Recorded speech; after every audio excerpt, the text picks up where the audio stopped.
Thank you, Chairman and members of the committee, for giving me an opportunity to speak today. My name is Jennifer Nix. I represent the 22 sexual violence programs in New Jersey. 21 of them are county-based, and the additional one is the Rutgers program for the Office for Violence Prevention and Victim Assistance at Rutgers.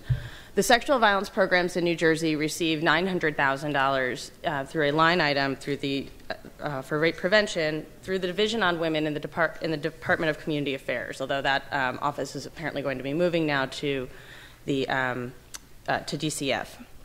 Prior to 2010, that amount was $1 million. We are requesting that the amount be maintained and, if possible, raised to the $1 million. Our programs are struggling to keep their doors open at this point, and we are, in fact, losing programs. New Jersey spends 10 cents per person on sexual violence services, and it's really just not enough. I'd like to share with you a few of the survivors our programs have worked with recently. One was a nonverbal, developmentally disabled woman who was sexually assaulted at her school.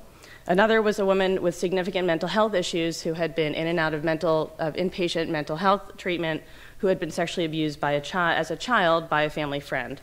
Another is a South Asian woman who had been sexually assaulted by her ex-husband and was unable to seek services at most places.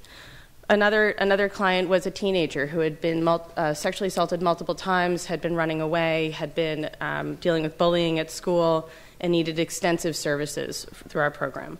These are only a few of the 5,400 or more sexual assault survivors that our programs have seen over the past year. Our programs operate 24 hours a day, 7 days a week. They provide services that include everything from an accompaniment to a hospital while a survivor receives a forensic exam, to counseling and support groups, from advocacy with a school or another benefits program, to referral for legal assistance.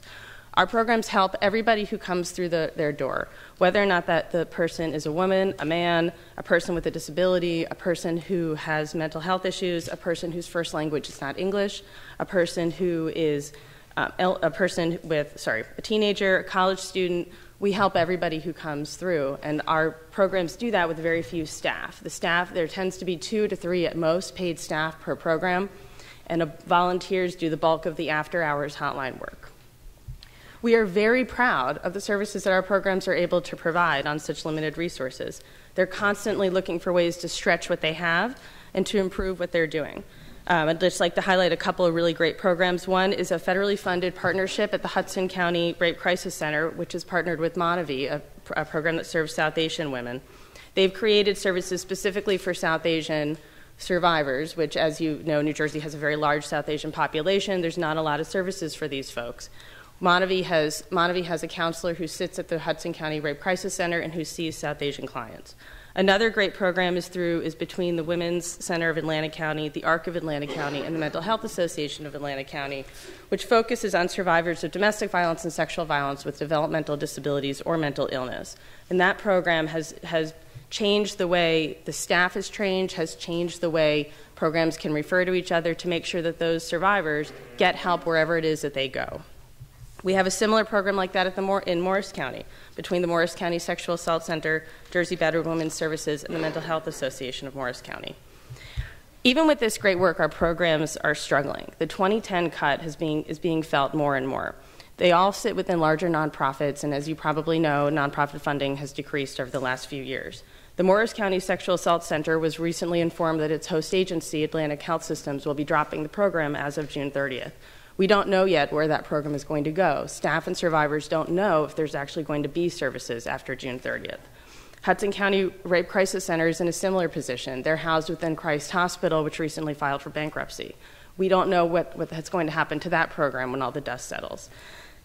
We are, like I said, we're funded currently at $900,000, which is a very small amount compared to many of the other programs that you're going to hear about today.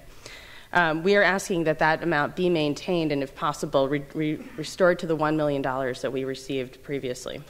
This is pretty much the only consistent money that sexual violence programs receive. They get federal funding through different programs, but it's competitive, and they often have to compete with funds. So please ensure that survivors of sexual violence have somewhere to go and that their programs are maintained. So thank you for listening to me today. On one final note, I want to let you know that April is Sexual Assault Awareness Month, and the programs throughout the state do many, many events, and I'm hoping that you can attend one in your district. Thank you.